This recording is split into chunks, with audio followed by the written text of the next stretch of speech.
ওদের বন্ধুত্ব একটা সময় নাকি টলিপাড়ার চর্চার বিষয় ছিল। নুসরাত জাহান, মিমি চক্রবর্তী তখন হরিহর আত্মা। কান পাতলেই শোনা যেত এ কথা। আচমকা নাকি সেই বন্ধুত্বের চির।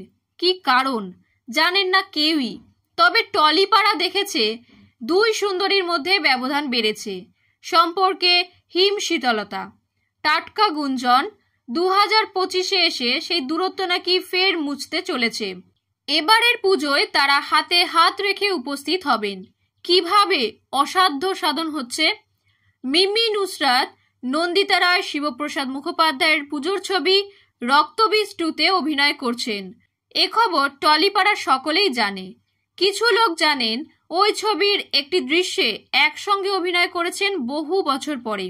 দৃশ্যের প্রয়োজনে তারা হাতে হাত রেখে শট দিয়েছেন, যা দেখে বিস্মিত উপস্থিত প্রত্যেকে। সঙ্গে সঙ্গে ঝড়ের বেগে খবর ছড়িয়েছে এক সেট থেকে আরেক সেটে। পল্লবিত হয়ে সেই খবর ছড়িয়ে পড়েছে গোটা টালিগঞ্জে। ফের বন্ধুত্বে জোড়া লাগার খবরে উচ্ছ্বসিত টলিউড।